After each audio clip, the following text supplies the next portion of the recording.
Opa, vamos falar um pouquinho sobre verminoses, mais especificamente teníase solitária. Já ouviu falar dessa doença, dessa parasitose? Vem comigo revisar biologia agora.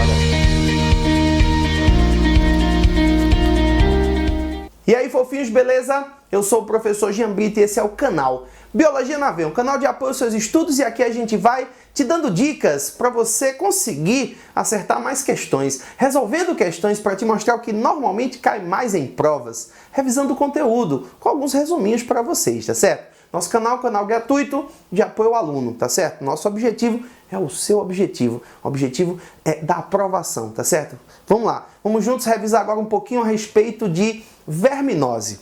Especificamente hoje, pessoal, selecionei uma verminose causada por plateuminto, a teníase. Teníase também chamada de solitária, tá certo? Acho que muita gente já ouviu falar a respeito dessa parasitose, dessa verminose. Primeiro passo, tá, gente? A gente usa o termo verminose para fazer referência à doença causada por verme, tá?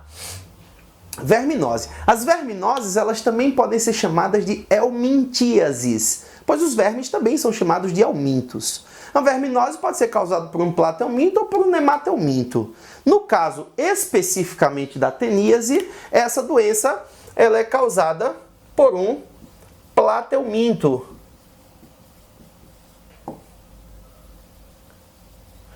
Na realidade, tá, gente, pode ser causada pela Taenia solium ou pela Taenia saginata, que são plateumintos. Então, o agente etiológico da doença é um plateuminto. Gente, olha, quando a gente fala sobre agente etiológico, a gente está falando a respeito do causador da doença, tá? Então, o agente etiológico da teníase é a Taenia solium e a Taenia saginata.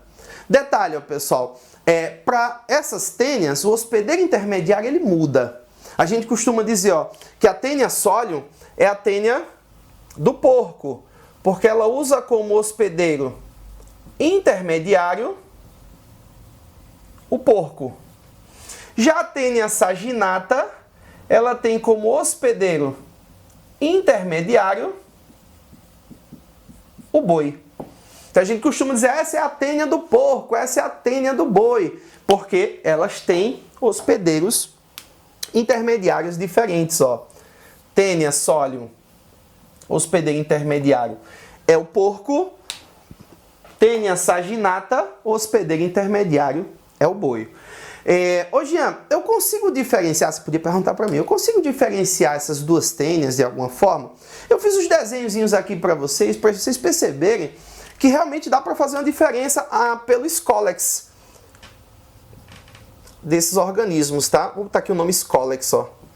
Scolex, pessoal, é o que parece uma cabeça, ó. A gente não chama de cabeça nessa tênia, tá? A gente chama de Scolex. No caso da Taenia solium, o Scolex ele vai ter ganchos. Além dos ganchos, tem também ventosas. Na Taenia saginata, nesse Scolex, a gente encontra apenas ventosas. Então, uma diferença marcante visual entre os dois tipos de tênia, vou vir para cá para você visualizar melhor aí no quadro, tá? Diferença marcante entre os dois tipos de tênia está no Scolex, além do hospedeiro intermediário também que a gente falou. O Scolex, tá, gente? A tênia usa para se fixar na parede intestinal, tá bom? Então ela vai se prender à parede intestinal, então nem adianta tomar laxante que você não vai eliminar essa tênia do corpo, tá? Ela está bem presa à parede do seu intestino pelo Scolex, ou através de ganchos e ventosas, ou apenas através de ventosas, tá bom? Pessoal, voltando especificamente aqui para o aspecto dessa teníase ou solitária, que é a doença especificamente, tá? A parasitose intestinal. Como é que uma pessoa pega a teníase? Gente, ambos os plateumintos, né, vão entrar no corpo do indivíduo para causar teníase quando o indivíduo ingerir, ó, deixa eu botar assim, ó, transmissão, para ficar mais fácil para você, aluno, colocar o resuminho aí no seu caderno. Transmissão através da ingestão de carne crua ou mal passada, contendo cisticercos. Ingestão de carne crua ou mal passada, contendo cisticercos. Cuidado, tá, gente? Tem uma pegadinha em questões que falam sobre teníase, que geralmente citam assim, olha, a pessoa pega a teníase quando ingere o ovo da tênia. Tem outra doença também chamada cisticercose, que vem uma pegadinha. A pessoa pega a cisticercose quando ingere cisticerco. Tá errado. Se a pessoa ingerir cisticerco, ela pega teníase. Para pegar a cisticercose, tem que ingerir o ovo da tênia. E hoje há duas doenças causadas assim pelo mesmo agente etiológico. A tênia solium pode causar teníase. Se você ingerir o cisticerco, você pega a teníase. E pode causar cisticercose. Se você ingerir o ovo da tênia, você pega a cisticercose. Hoje, qual a diferença básica que a gente poderia ter? Se você ingere o ovo, quem vai causar a doença é o cisticerco, que normalmente se aloja no sistema nervoso central do indivíduo. Pode causar convulsões, pode causar paralisia, pode causar dor de cabeça, pode causar a morte do paciente. Cisticercose é uma doença bem mais grave que teníase. Cai um pouco menos em questões, tá, gente? Mas é importantíssimo você lembrar. Para pegar a cisticercose, você tem que ingerir o ovo da tênia e da solium só, tá? A saginata não tá relacionada.